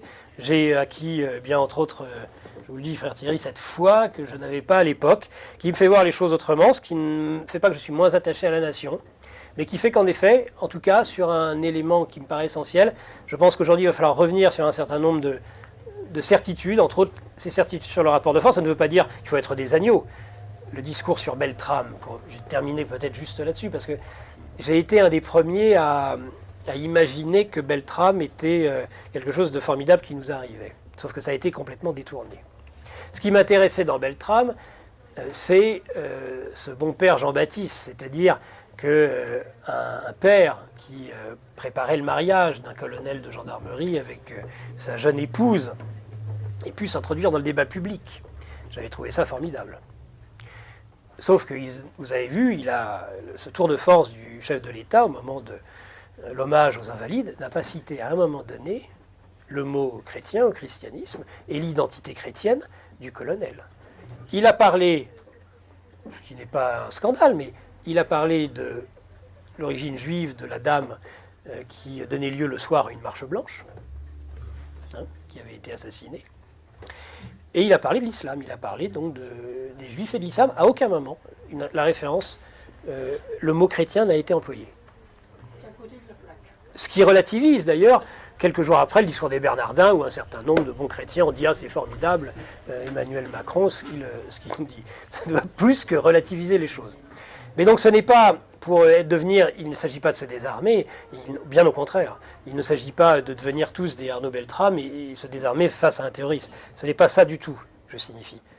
Mais je ne pense pas, mais peut-être. Et ça, ce n'est pas un discours sur la tragédie, mais je pense qu'il est en train d'arriver un certain nombre de choses aujourd'hui dans le monde, et en particulier au Moyen-Orient, où est l'origine de notre religion, du christianisme. Regardez le Golan, il surplombe quoi? La Galilée, où est né Jésus. Ce n'est pas par hasard ce qui arrive aujourd'hui. Et je pense que, quelque part, nous allons être arrêtés. Dans une multitude de domaines. Ce ne sera pas magique, d'ailleurs. Parce que Dieu n'agit jamais par magie. Mais on va être arrêté déjà par les propres forces que nous avons nous-mêmes mis en œuvre et qui aujourd'hui se retournent contre nous. Donc il y a un message d'espoir, je crois. Et surtout pas un message de désespoir qui ne peut en effet que provoquer des actes désespérés. Je n'ai pas du tout aujourd'hui, 25 ans après le début de ce combat, je n'ai rien perdu de l'espoir, de l'espérance, mais même pas seulement l'espérance, mais aussi de l'espoir sur ces sujets. Voilà à peu près ce que je voulais vous dire ce soir, mes chers amis. Bravo.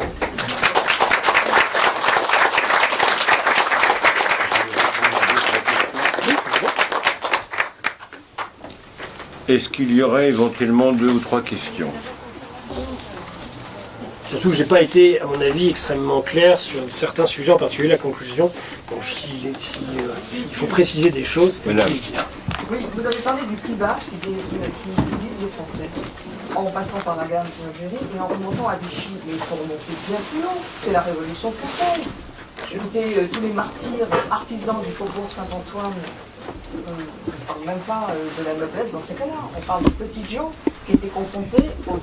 Finalement, actuellement, nous avons encore des descendants, des tricoteuses, devant la guillotine. Et comme nous ne sommes pas encore... il n'y a pas eu de réparation, comme Poutine en a fait une, avec la famille impériale massacrée. Et en plus, en ayant la bonne idée de lier tout ça avec l'orthodoxie. Et en se mettant très bien avec les popes et Kirill, etc.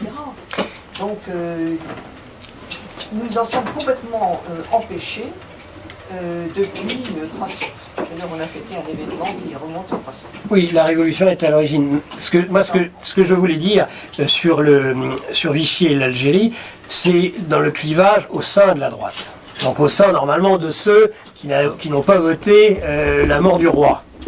Parce que je crois que ce camp-là est majoritaire en France. Et il est même, à mon avis, il le serait beaucoup plus dans des conditions normales, on le voit, puisque Poutine est justement l'exemple même de ce que serait dans une démocratie où les gens auraient les idées claires, le résultat serait limpide aujourd'hui. Donc je veux dire qu'au sein même du camp des patriotes, des divisions artificielles ont été entretenues.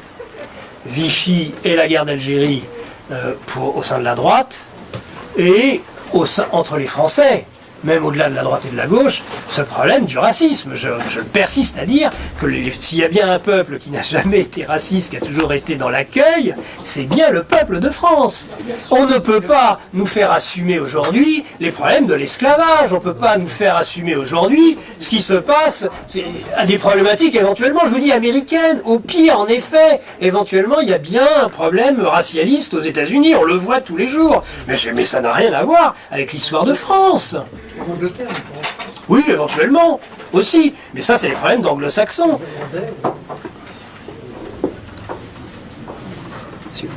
vous avez parlé du combat avec l'ange, qui structure peut-être notre vie, à nous aussi, Absolument. et celle du peuple.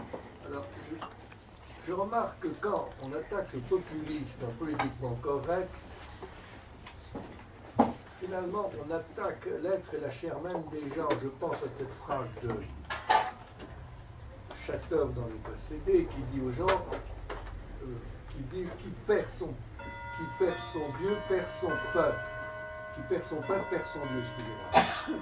C'est-à-dire qu'il n'est-il pas là un refus de l'incarnation? On refuse aux gens, on refuse à toute personne le droit d'avoir voix au chapitre. Qui serait l'idéal de la démocratie, d'avoir voix au chapitre au sens du Moyen-Âge. Donc nous sommes dans un combat, semble-t-il, qui est aussi eschatologique, un combat contre le nihilisme. Parce que qu'est-ce que c'est que ceux qui s'opposent au populisme? Je ne dis pas que le populisme a raison par nature, il peut aussi être dans l'idolâtrie. Mais ceux qui s'opposent au populisme, le qualifiant d'idolâtrie, sont des idolâtres de leur idolâtrie. Alors on voit bien avec l'évolution sociétale qui tend à imposer des modèles très contraignants. À la limite, le nihilisme, d'après l'étymologie de comment s'appelle cette théologie orthodoxe, Olivier Clément, Oui. serait quand l'homme serait séparé de sa racine, de sa racine, l'homme n'est plus libre de trouver sa vocation. Donc je pense que peut-être, si on a derrière nous cette idée qu'on est dans un combat eschatologique, cela peut nous donner non pas l'espoir de gagner, mais de donner sens à quelque chose qui est vital pour chacun de nous. Et c'est peut-être, le frère Kelly avait parlé de l'état politique, je pense, au début, c'est bien un combat aussi métapolitique. Et je pense que, par exemple, je conclurai, je ne crois pas du tout à la convergence Chevènement, Villiers, c'était un échec, c'est ce qu'il avait essayé des grands esprits comme Couteau, je sais, mais finalement des gens qui ne sont pas revenus de l'idéologie idolâtre, et c'est le cas de Chevènement, ne peuvent pas rentrer dans ce combat eschatologique.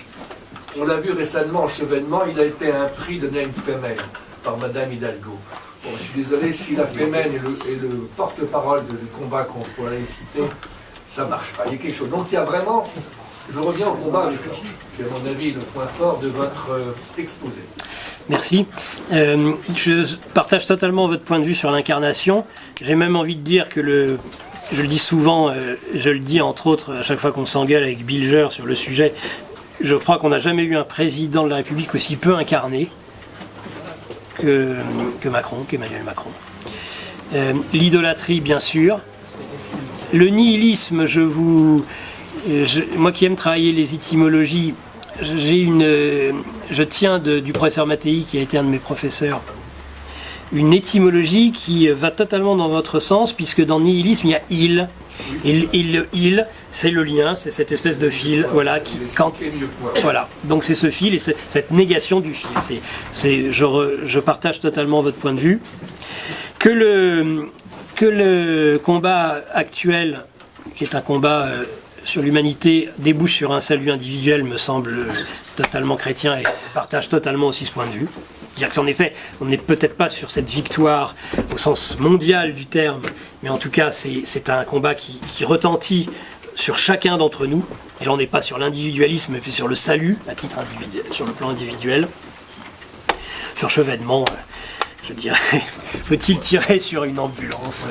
Mais voilà, mais parfaitement. Mais alors, mais ceci dit, non, mais sur Chevènement, mais ça, on revient sur de la politique, et on est moins dans les stratosphères, mais sur la politique, à titre personnel, je me suis toujours caractérisé sur le fait que je n'ai jamais cru au discours ni droite ni gauche, je n'ai jamais cru au souverainisme des deux rives de Paul-Marie Couteau. C'était d'ailleurs le sujet principal de nos engueulades, ça bien évidemment, et à mon avis il a influencé, il a voulu d'ailleurs rétropédaler, c'était très amusant, il a influencé Marine Le Pen sur ce discours, et quand il a compris d'ailleurs qu'il avait été trop bien compris par lui, par elle et par Philippot, il a essayé de revenir en arrière.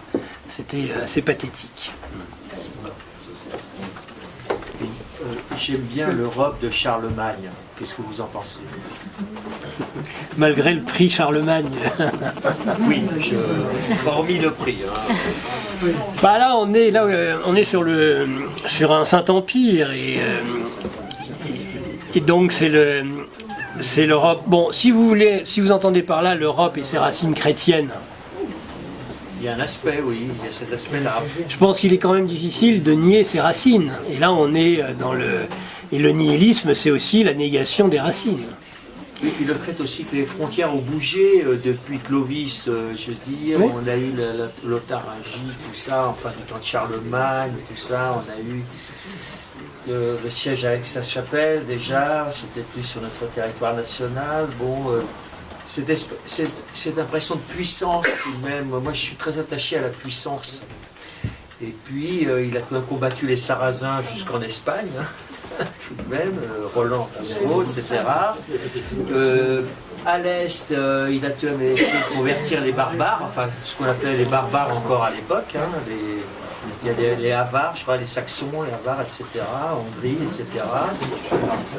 Moi, c'est l'impression de force qui me plaît chez Charlemagne, puis aussi son amitié avec le pape de l'époque, après tout. Puisque vous savez qu'à l'époque, il y a un pape qui est venu se réfugier à Aix-la-Chapelle, qui avait été destitué, et qu'il a remis sur son trône à Rome, pape qu'il a d'ailleurs par la suite couronné empereur d'Occident. Bah, écoutez, sur ce point, on peut en tant qu'historien avoir une certaine nostalgie pour cette époque, mais je ne la crois pas aujourd'hui reproductible. Je ne crois pas reproductible aujourd'hui la puissance de cette Europe-là. Je ne le vois pas. Déjà, le lien entre l'État laïque et le pape, à moins en effet d'avoir un pape qui devient totalement laïque. Il n'y avait pas les mêmes papes. Mais j'ai envie de dire, mais ça c'est comme le Front National en politique. C'est-à-dire que le Front National va au pouvoir le jour où le Front National deviendra un parti socialiste comme les autres. C'est une boutade. Mais c'est pareil avec le pape. Le jour où l'Église deviendra, ce sera complètement réconcilié avec l'État, c'est le jour où l'Église sera devenue totalement athée et laïque. Donc il n'y a aucune... je ne vois pas le retour d'une alliance, d'une sainte alliance entre les rois de France et le pape me semble être le fait du passé. Ça c'est le produit du passé. L'Europe puissance aussi. L'Europe puissance ne correspond plus à rien aujourd'hui. D'ailleurs, et c'est pas demain la veille qu'elle sera à nouveau. On a des exemples récents, excusez-moi, on a les croisades, on a les pentes, et puis on a aussi Vienne, enfin les histoires de Jean Sobieski au XVIIe siècle. Bon, ça remonte à 3 siècles, mais enfin. Là, on a senti qu'il y a une solidarité européenne face aux invasions ottomanes.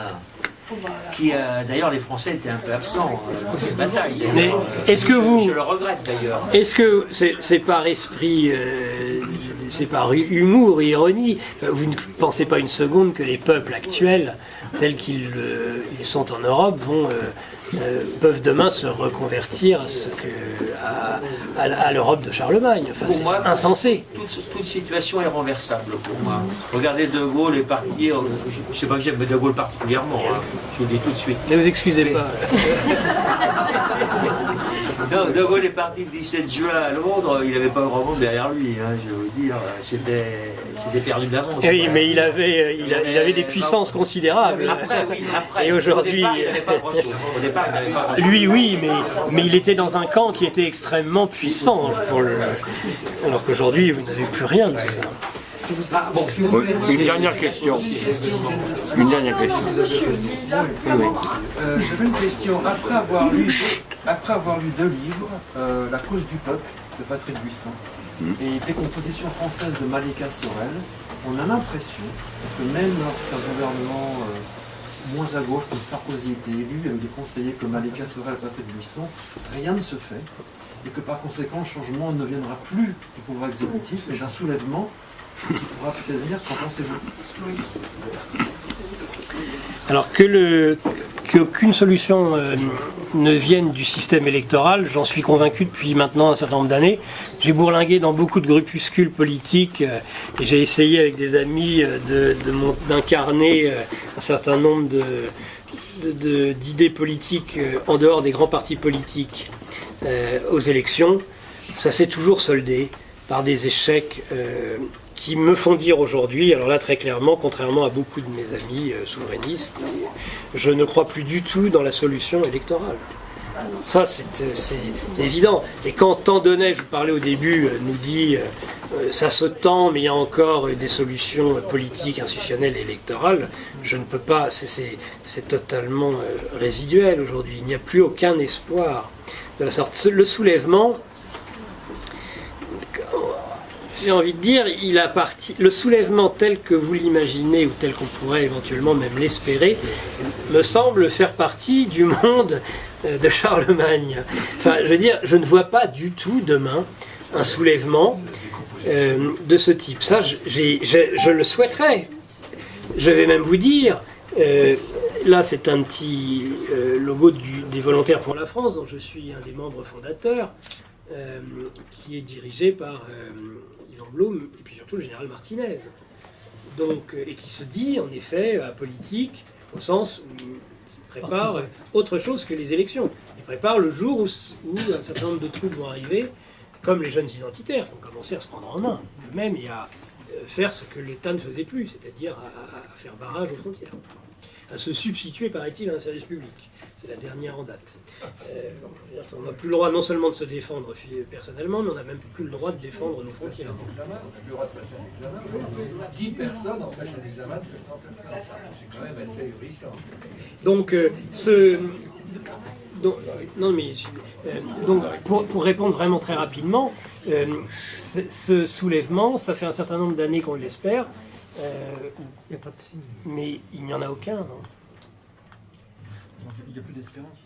Ah si, il y a de l'espoir parce que je pense que le monde qui nous gouverne aujourd'hui est en train de rentrer dans des contradictions. C'est ce que dit Manon en disant que le système démocratique expulse ce qui est non seulement sa matrice, mais son support essentiel qu'est la nation. Et ça, si vous vous retrouvez dans le vide, hein, vous savez, ça fait, moi je dis souvent, c'est un petit peu comme le petit personnage de Tex Avery, là, qui il court, et puis en fait, il y a déjà le précipice, mais alors il court, et c'est quand il voit. Et alors là, hop, il tombe d'un coup. Donc si, je crois que le système va être confronté, et entre autres, du fait de rapports de force, justement, mal gérés, telles que les problématiques qu'il y a au Moyen-Orient, ça peut être le Moyen-Orient, ça peut être ailleurs, va provoquer un effondrement. Et là, par contre, il faut dès à présent préparer, c'est l'intérêt des Volontaires pour la France, c'est l'intérêt de tout un tas de mouvements, de préparer la suite et de pouvoir prendre en main, parce qu'à un moment donné, il va falloir prendre en main, quelque chose va s'écrouler. Mais on ne va pas avoir, je ne crois pas, à Jésus venant en majesté nous donner le régime idéal en échange. Quelque chose va tomber, mais ça va nous donner l'occasion de reprendre la main. Oui, mais monsieur Tocqueville, le problème qu'il y a, c'est qu'on a une élite qui nous trahit. Elle nous trahit, mais elle va se déconsidérer, je crois, de façon... Elle s'est ralliée, mais c'est quand même ralliée. Tant mieux, à la limite. Aujourd'hui, il y a quand même une élite qui s'est ralliée à un camp qui est, mettons, l'Occident. Et en fin de compte, on s'aperçoit aujourd'hui que nous sommes les vassaux. Qu'est-ce qu'on peut espérer, disons, mais après? Parce que finalement, aujourd'hui... Eh bien, peut-être que le suzerain se casse la gueule, et il n'est pas loin de se casser la gueule. Aujourd'hui, ce n'est plus la France mettons, qui commande, c'est des pays comme les États-Unis. Aujourd'hui, on ne peut plus, mettons, finalement, aller vendre, mettons, par exemple, un produit sans, mettons, on demande l'autorisation aux États-Unis. Est-ce que vraiment vous ne trouvez pas que c'est pas, disons, on est, mettons, asservis Bien sûr, mais ça, je parlais de l'esclavage, nous sommes... Oui, mais c'est quand même nos élites, quand même, mettons, finalement, les gens, mettons, qui ont quand même fait, comment on appelle ça, Sciences Po, par exemple. Oui, l'ENA même. Et même plus, Polytechnique. Je partage totalement votre point de vue. Il y avait monsieur qui voulait poser une question. Allez, une. Oui, voilà. Vous avez dit que l'islam des musulmans en Tchétchénie n'était pas celui des salafistes qu'il y a en France. Il me semble que l'islam, c'est le même pour tous. Ça, c'est ce que tend à nous dire un certain islam, qui, moi, je suis obligé de l'admettre, j'ai été très surpris, je ne vous cache pas que ça, ce que vous me dites, il y a une semaine, je vous aurais dit, je suis tout à fait d'accord avec vous, et je n'aurais pas tenu un autre discours. J'ai invité des personnes, dont le représentant spécial du Tatarstan en France, et ils m'ont démontré, je suis allé faire des recherches depuis, alors qu'ils ne sont pas des recherches qui sont particulièrement mises en exergue, mais si vous avez des réformes, par exemple la réforme dite hadidite, est une réforme qui a fructifié en Russie, et qui fait un islam totalement différent. La preuve, par exemple, un russe musulman, il est russe avant d'être musulman. Vous n'entendrez pas un russe, et c'est pas parce que le pouvoir est autoritaire, mais vous n'entendrez pas un musulman en Russie dire ma loi, c'est le Coran, c'est la charia. La loi du russe musulman, c'est la constitution.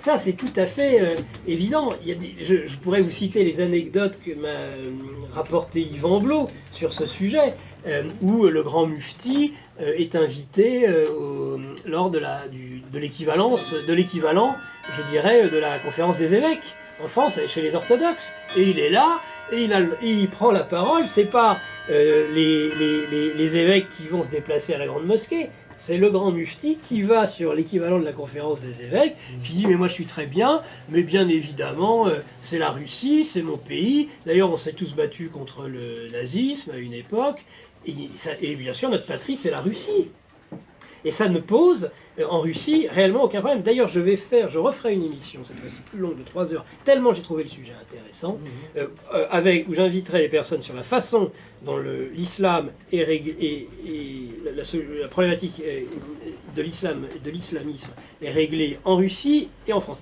Par exemple, très concrètement, en Russie, Poutine n'accepterait jamais que les imams soient formés par des imams étrangers. Qu'un centime de l'étranger vienne financer d'une quelconque façon les mosquées en Russie. C'est absolument impossible. Mais ils ont de l'argent. Alors je dis, alors c'est parce que vous financez. Non, on ne finance rien. Là, je me suis fait ramasser. D'ailleurs, je me suis dit, parce que vous financez en Russie les mosquées. Il me dit, non, il n'y a pas besoin, parce qu'en effet, le Tatarstan est riche. Ils ont du pétrole, il n'y a aucun problème. Alors, moi, j'en suis qu'au début, je ne voudrais pas, après avoir eu les certitudes qui sont les vôtres, qui étaient, en effet, c'est toujours le même islam, tout d'un coup rebasculer en sens inverse en disant vous racontez n'importe quoi.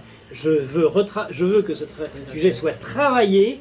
Je n'ai aucune certitude comme sur le reste, mais je pense que ça mérite d'être travaillé. Absolument essentiel, ça. Hein. Peut-être. Oui. Parce que ça tendrait à dire que les soi-disant musulmans et islam de France nous racontent n'importe quoi. Des sornettes. Bien sûr qu'on peut réformer l'islam. Ils l'ont réformé en Russie. Oui, Parce écoutez, qu'il est soumis. je veux dire, je connais bien l'Inde, j'ai passé un an en Inde. Oui. Ils m'ont traduit les versets du Coran sur l'Idi, je parle pas l'Idi, mais en anglais. Et c'est les mêmes versets que l'on lit ici dans les livres, les Corans qu'on achète partout. Hein. Il y a 300 millions de musulmans en Inde. Hein. Ah, je vous dis, j'ai pas acquis une des certitudes sur le sujet. Je souhaite le creuser parce que je pense qu'il mérite d'être creusé, qui pourrait montrer une grande imposture. Mais je ne suis pas devenu musulmans et pro-musulmans pour autant, hein, je me rassure tout de suite. Mais Quel est le point de vue des volontaires pour la France en ce qui concerne l'armement des citoyens? ah bah écoutez, Est-ce que vous avez un programme pour apprendre aux dames à tirer? absolument. C'est un sujet extrêmement. C'est un sujet qui est essentiel. Si les bonhommes font rien dans ce sujet, C'est un sujet qui est totalement. C'est un sujet total. Ah bah absolument, c'est un sujet qui est essentiel que nous avons traité sur Radio Courtoisie samedi dernier. Non, j'ai écouté, c'est du blabla. Alors, ah bah attendez, je vais le répéter. Je vais le répéter et vous allez me dire si vous trouvez ça du blabla. Votre bonhomme, d'abord. Alors attendez, à deux reprises nous avons traité. On est parti sur une base qui va vous plaire, qui est que le fait de désarmer les populations, c'est finalement, contrairement à ce qu'on nous raconte, l'inverse. On se laisse raconter. Allez, désarmer les populations aujourd'hui, c'est rétablir la loi du plus fort. Ça, c'est la base. Et en particulier entre les hommes et les femmes. Et moi qui suis, alors ça d'ailleurs, ça me crée des problèmes, mais je suis taxé de féministe, enfin pas du tout féministe à la mode de Schiappa, mais en tout cas, et qui suis extrêmement intéressé et soutient la cause des femmes, au sens noble du terme, comme je suis écologiste, au sens noble du terme, quand il faut sauver la Terre. Pas, ça n'a rien à voir avec l'écologie politique, mais c'est pareil pour le féminisme. Eh bien, donc oui, il est évident que le droit de se défendre est le premier des droits.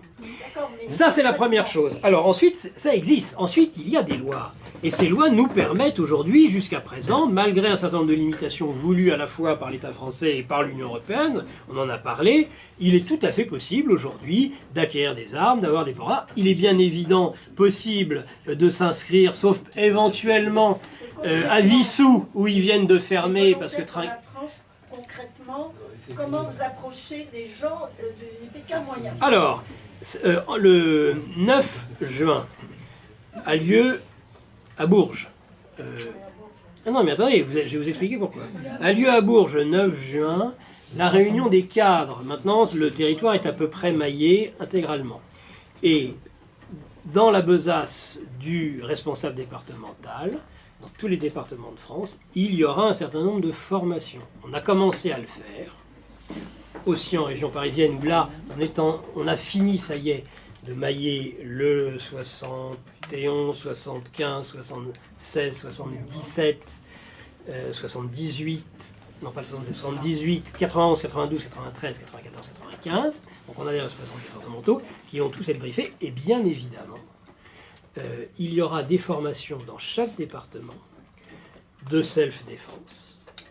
Et aussi, bien sûr, de tir, permettant à l'ensemble des militants des Volontaires pour la France d'avoir la possibilité d'acquérir un port d'armes et donc des armes à feu. Parce que ce n'est pas interdit par la loi. Nous avons des juristes et nous ferons absolument le maximum pour justement la possibilité de se défendre. Et en particulier, je le répète, les femmes, parce que comme le disait un de mes invités samedi soir, la menace aujourd'hui peut venir de n'importe où, n'importe quand, et du fait de n'importe qui. C'est parce que vraiment ce qui s'est passé... Voilà, je ne suis pas venu là pour ça, mais bien évidemment, je vous le conseille. Mais en tout cas, vu ce qui s'est passé à Opéra samedi soir, il est bien évident, mais quelle chance! Parce que les médias ont dit « Ah, ils sont intervenus en un quart d'heure ». Mais c'est un coup de chance. Oui, ou en 9, oui, alors après, d'abord ils ont dit 9 et après 15. Mais il y aurait eu quelqu'un qui aurait été... Il y aurait eu... De toute façon, jamais personne ne se serait jeté sur une foule si on avait présumé qu'il y avait dans la foule des gens armés. C'est parce qu'on n'est plus armés qu'aujourd'hui ils peuvent non seulement venir nous agresser chez nous. C'est ce que dit Trump, hein? Non, mais je partage ce point de vue. Merci. Merci.